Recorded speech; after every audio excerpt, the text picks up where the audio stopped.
Pathfic Lecture 191, Inner and Outer Experience. I turned this into a 5-week study or study guide, partly because of the calendar, but partly because I waited with 191 until this month because I needed 5 weeks. And the complexity or multiple levels of week 2 may explain why it takes a while to digest all the ideas in Pathfic Lecture 191. Now, week 2 promotes, focuses on the paradox of avoidance. And it starts off with the premise that fear must be met. If fear is not met and transcended, the guide suggests that there's a poisonous quality to these toxins that fear creates in the body that will accumulate.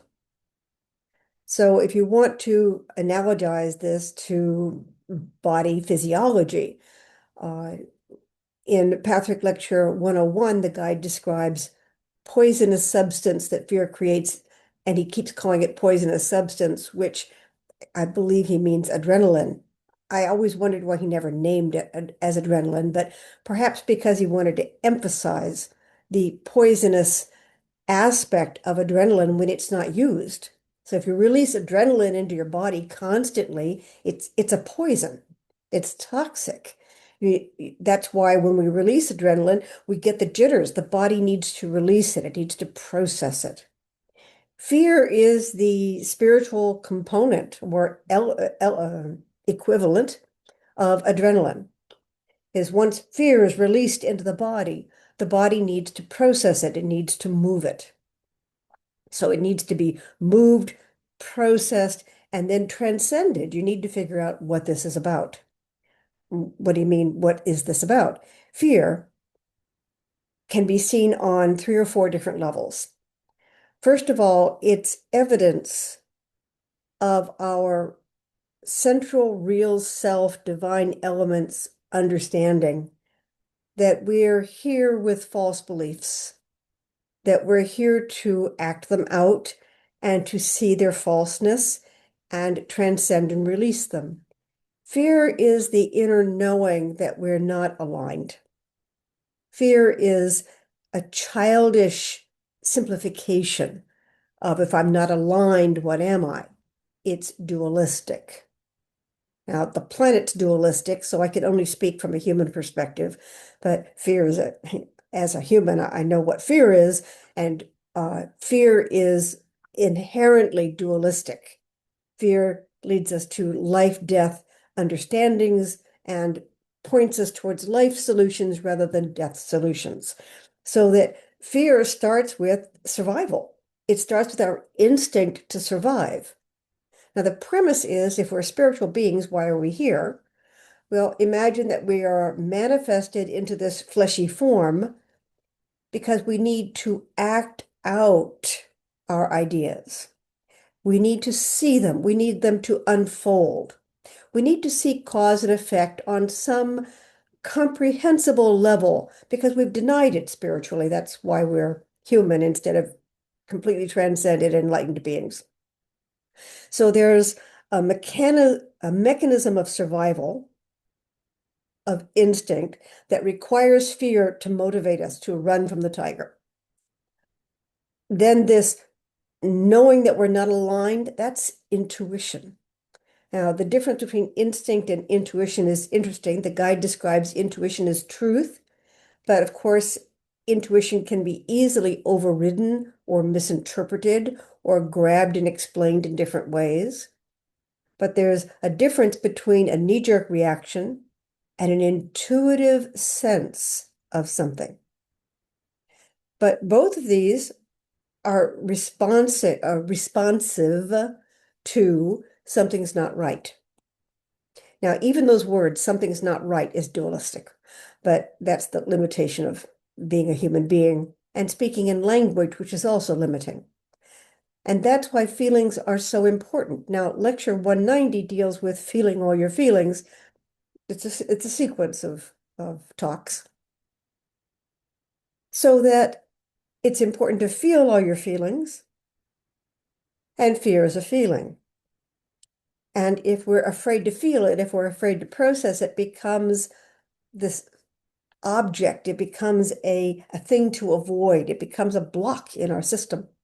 So again, think of it physiologically, that if you don't move something in your system, it becomes rock hard. It's like a kidney stone or a gallbladder stone. It crystallizes, and then what does the body do? It just kind of parks it someplace and hopes for the best. But eventually that becomes a problem because it clogs the system. So the idea is we all got to get moving. All parts of us have to get moving. So you've got the mechanism of survival on the planet, which is instinct, the mechanism of spiritual so-called survival, which is alignment with what is part of the plan of salvation. And then we've got the human manipulation of both. We've got the place where we use fear to motivate us. We scare ourselves because that increases or accelerates what we're doing. We play with it. And at some point, we're not even aware that we play with it. We're not aware that we invite it, that we like it, that we become fond of it. And so we accept a fearful state as a positive state because it motivates us and it gets us going. Somebody expressed this lecture felt mystical. And this is one of the places where it can feel a little mystical, meaning that I can't quite explain this. The invitation in the lectures is to feel it. The invitation in the lectures is to use your sensory apparatus and go into the feeling, into the words, into the idea, and search around for what feels right, what feels like the next step. Now, that is a lot of work, and it requires sensitivity. And if we have not developed the sensitivity, if we have not developed the spiritual muscles like we have earthly muscles, if we have not developed the capacity to do the work of handling the awareness. And in this lecture, it talks about how you have to prepare for feeling all your feelings. It requires preparation. You need to build a container that can hold all these feelings, and you need to develop skills to manage all these feelings. And it's as if I was thinking the other day that there are a lot of skills that I learned in primary school. I don't think about them per se, but there's a drilling. There's a marching through things that because you're a kid, you have nothing else better to do, or you don't think you do, or you have no choice. So you go to school and you do what you're told, and you get drilled. You get drilled in the alphabet. You get drilled in numbers, in arithmetic, in multiplication tables. You get drilled in historical fact, in understanding the world, in guessing, in seeing, in putting ideas together. And it is a gradual process. It's not a perfect process, but it's a gradual process that we're not counting. We're not counting the minutes because we don't really know what it's for. Then when you graduate into adult life at whatever stage of education, you realize that it's very handy to have these arithmetic skills to do your taxes, to figure out your grocery bill. It's important to understand systems, ideas. It's important to listen and be able to follow instructions. All these things were developed, the skills, the abilities were developed in primary school when we weren't paying attention. And then we get to use them. Spiritual education happens when we're already adults and we're impatient. We have the invisible watch on our wrist and we're saying, how long does this take? I have other things to do. And let me go back to the title of this, Inner versus Outer Experience. The inner experience is nonlinear. It can seem very slow. It can seem irrational, as if how do these parts fit together? Whereas outer experience, it feels like we can enforce a narrative. It feels like we can bring pieces together to make sense. But that's the very problem. We bring them together. We use forcing currents to hold these pieces together, even if they don't fit. I keep thinking of jigsaw puzzles where you just cram the pieces together and say that fits and move on, even if it doesn't. The inner experience can also be jammed together. You can connect two feelings and say they belong together when they don't. So this is why it takes enormous sensitivity to really find the truth of a matter. Take it apart, examine, put it together, take it apart, examine it. And it can make us feel like we don't know what we're doing. It can, so it raises fear. It can make us fear that we are missing deadlines, the outer deadlines. And so there's a lot of pressures going on here. The idea is that the pressures we feel are a crystallization of our inner concerns, our inner ambivalence, our inner doubts and hesitations. So the inner creates the outer, and then the outer reflects back to us. Now, just as children, we may, for a while, we think the outer is real and the inner is mystified. And part of spirituality is to realize that the inner is the truth and that the outer may or may not be true. Example, when we say, you made me feel, you made me do, to some extent, that's shorthand. What that means is there was a series of events and you were part of the chain of events, and I'm crediting or blaming you for leading me to a certain conclusion. But that shortcut can lead us to blame the outer world for what are really inner decisions. I decided to rest here. I decided not to do the work. I decided to seek something. And so it takes, I mentioned that this sounds mystifying, and this is part of it.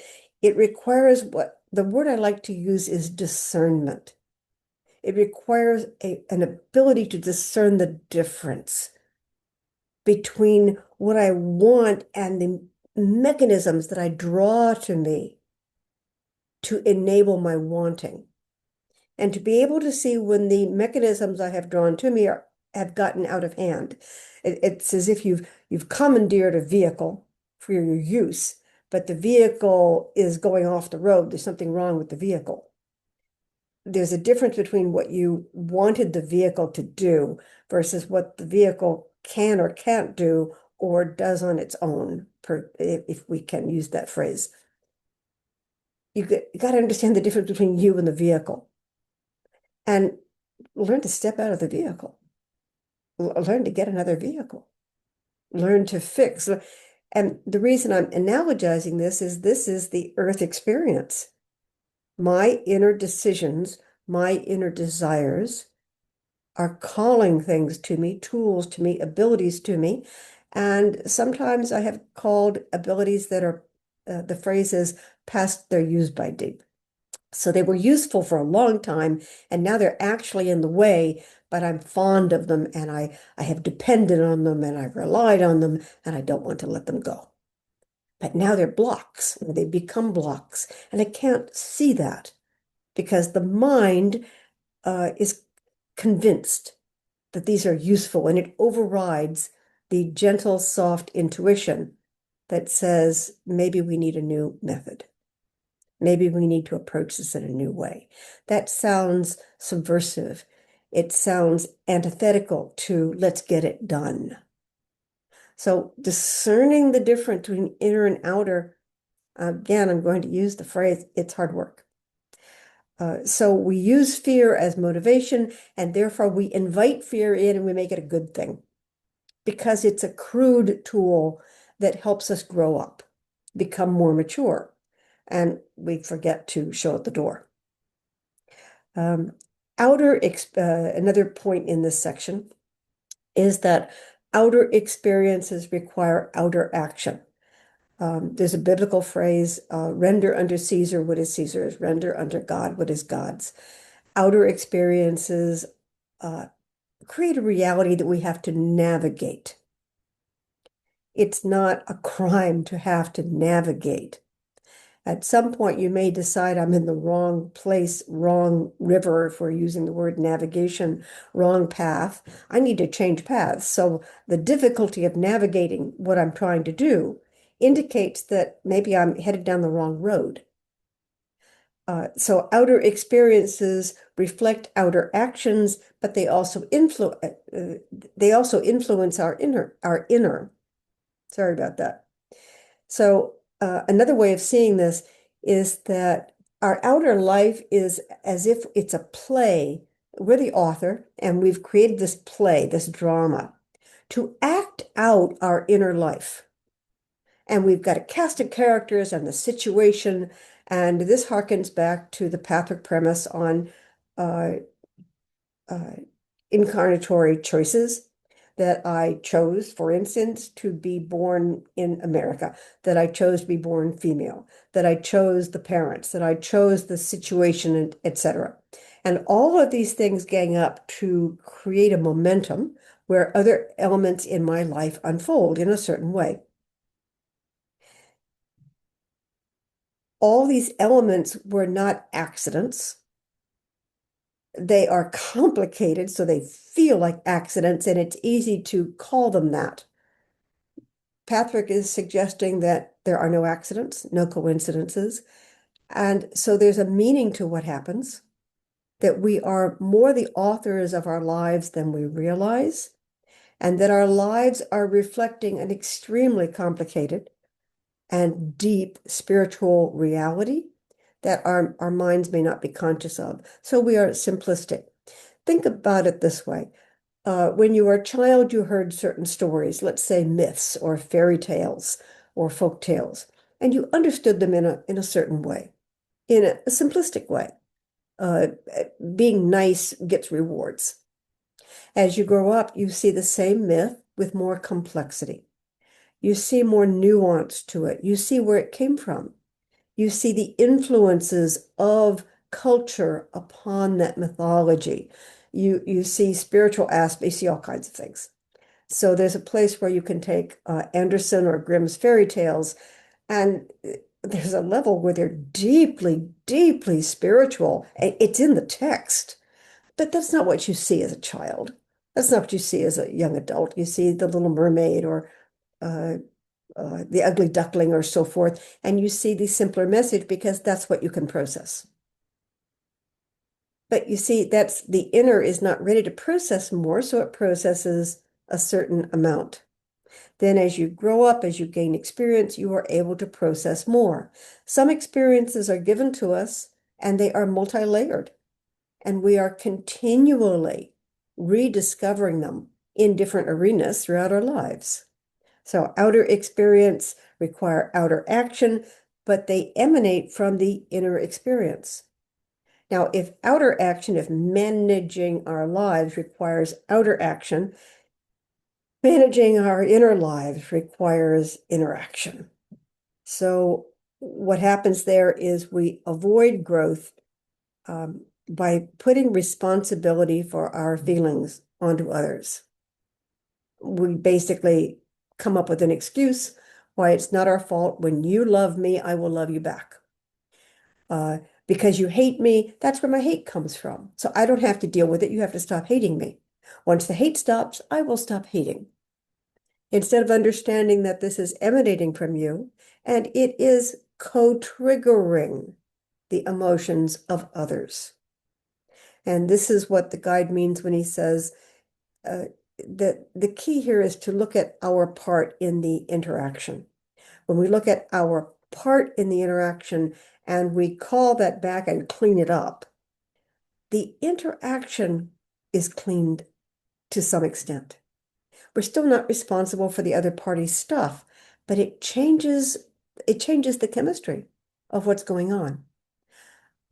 Uh, that sounds weird. That sounds mystical. That sounds ridiculous from the outside. You have to do it. You have to experience it. And to experience it, you actually have to clean up your act. You have to stop hating in a hateful situation. You have to stop seeking love in a relationship before you realize there is love. I have a certain amount of love. You do. It's not as much as I want, but seeking more is actually chasing you away. So the seeking of love can actually create a permanent thirst for love because nobody wants to be grabbed. We all want to be loved, but the love starts from within.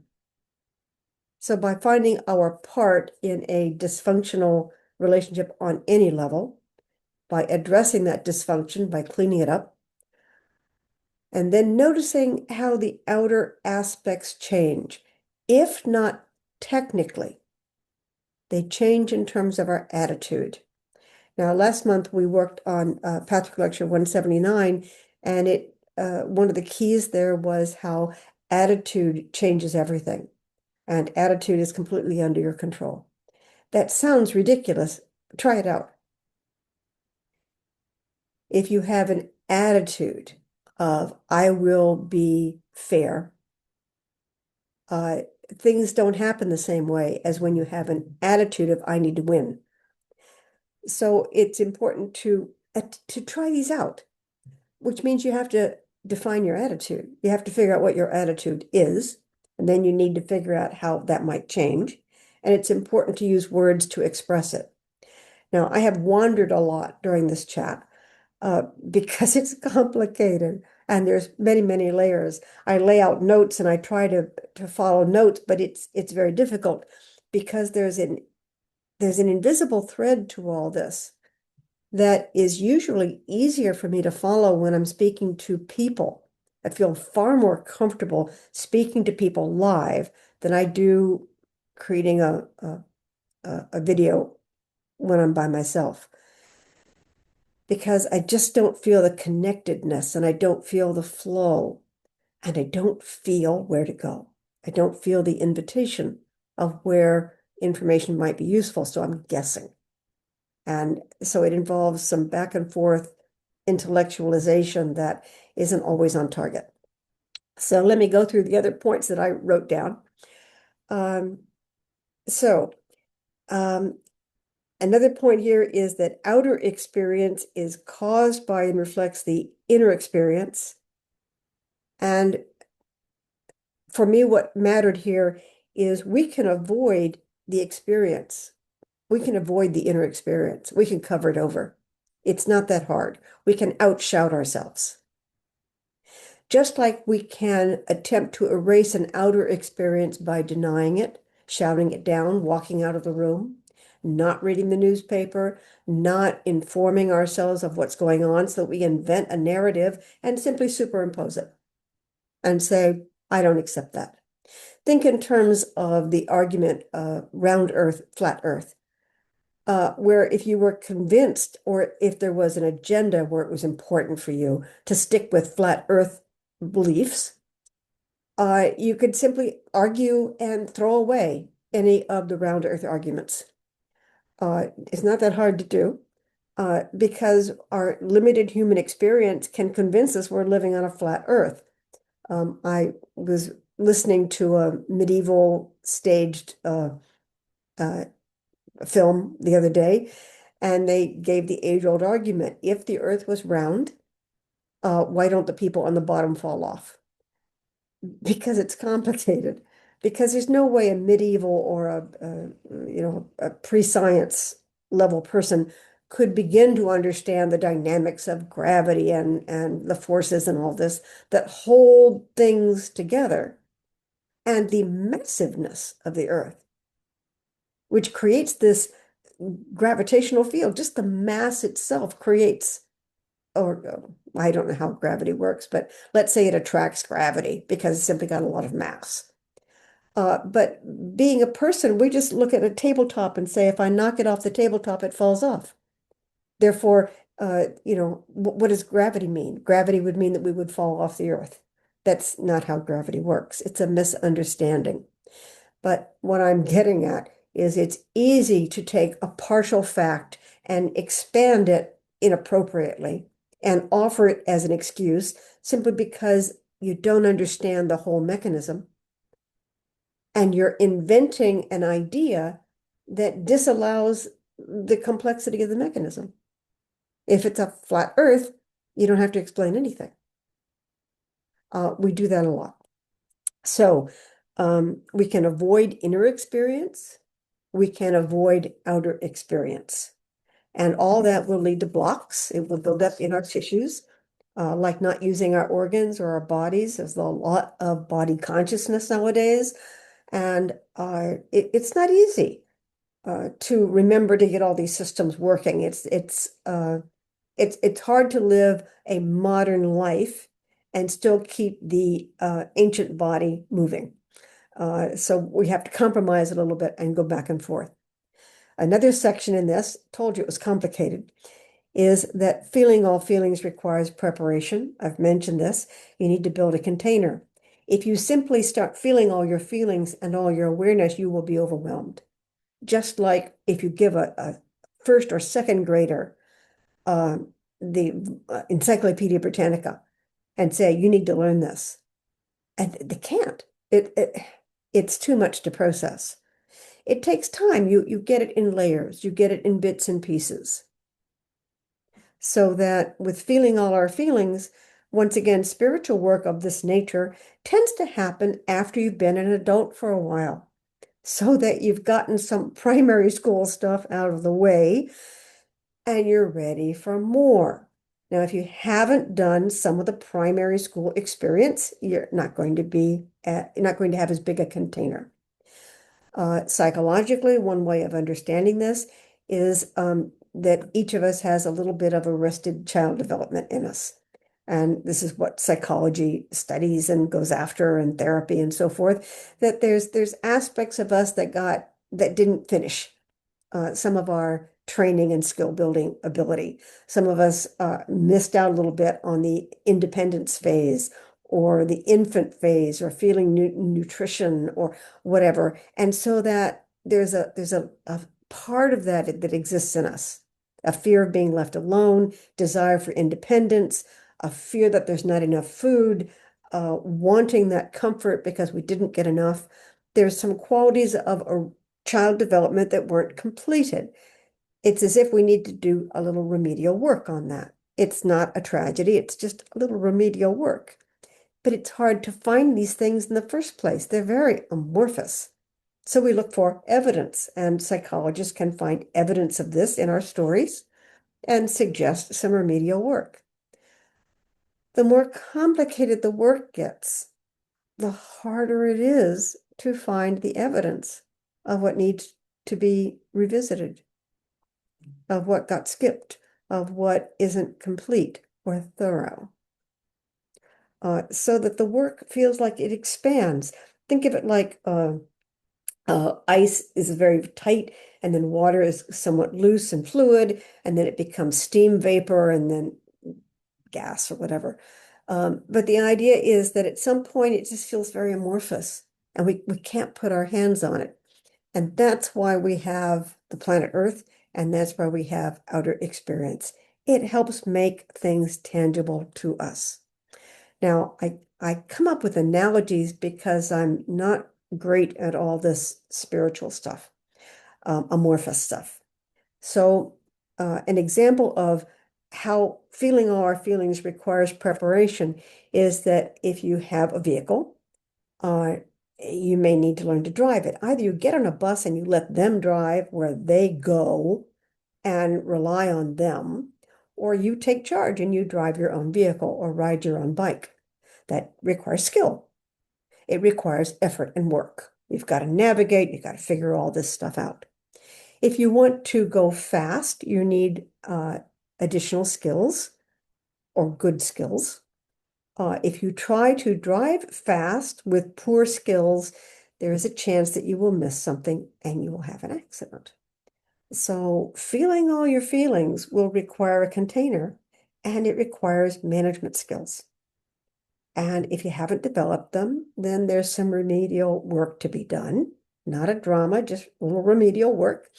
And then you can go back to expanding your uh, sensation of your own inner feelings. So you've got it all. It's just a matter of what you're able and willing to work with.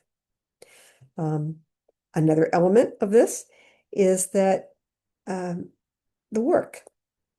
Now, I'm not afraid of the word. Some people are. They really react to the word work. I don't know why, but I'm not against the word work.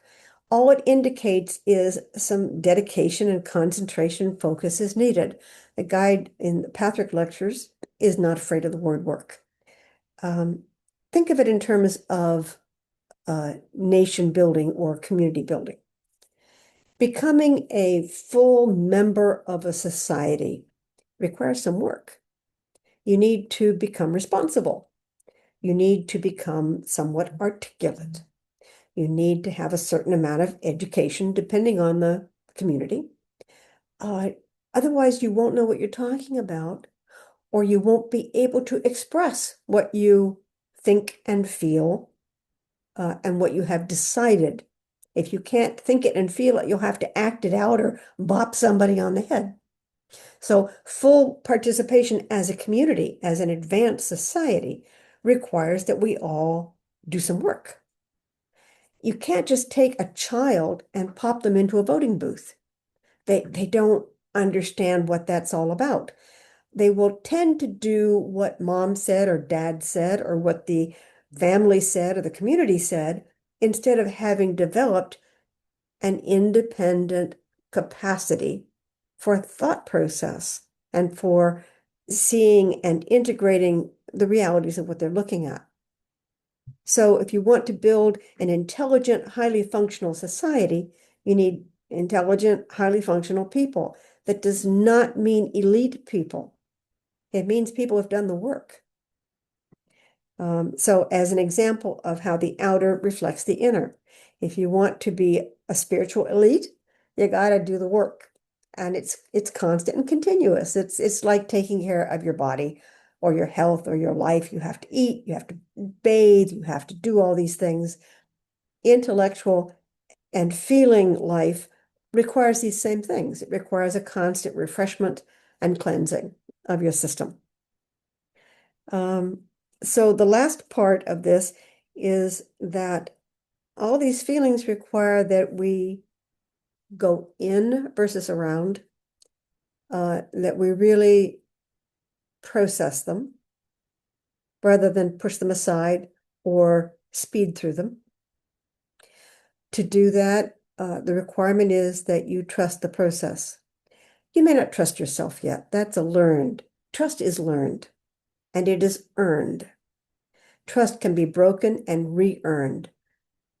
But there can be a basic trust that I'll get there eventually, even if I trusted myself to get this done by noon and it didn't happen.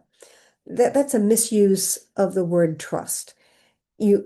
Perhaps you should use the word I expected to be done by this by noon, and my expectations were founded on unrealistic considerations. My expectations did not include these other factors that I discovered along the way. And so it's important to not mistake.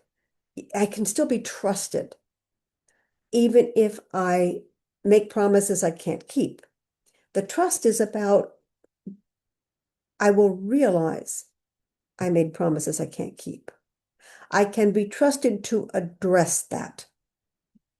I may be a little late in the process. That's how much you trust somebody or how much you trust yourself. I may be a little late in the process, later than I want to be, but I do trust myself to ultimately figure this out. If I don't trust myself, I will trust myself to go find help.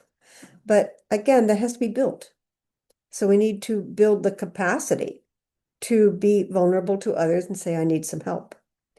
Now, in this lecture, or in this study guide, I should say, I included what is known as the gateway prayer. Now, I'm having to look this up on the computer because I thought I had it available and I didn't. And I hate looking for things on the computer while I'm speaking, but so be it. Life is like that. So there's a section in here from Patrick Lecture 190, which is the Gateway Prayer. And it's a meditation that the guide suggests. And this comes from Patrick Lecture 190, which is the importance of experiencing all feelings. And this describes the process of processing your feelings, of trusting your feelings. Through the gateway of feeling, your weakness lies your strength. Through the gateway of feeling your pain lies your pleasure and joy. Through the gateway of feeling your fear lies your security and safety. Through the gateway of feeling your loneliness lies your capacity to have fulfillment, love, and companionship. Through the gateway of feeling your hate lies your capacity to love. Through the gateway of feeling your hopelessness lies true and justified hope. Through the gateway of accepting the lacks of your childhood lies your fulfillment now. Through these gateways, you will find true life. So a synopsis of this section of Patrick Lecture 191, Inner and Outer Experience, in week 2, which is a big section, the paradox of avoidance. Avoidance doesn't work is what it boils down to. So I hope you read the lecture. It's way better than my explanation. And thanks for listening.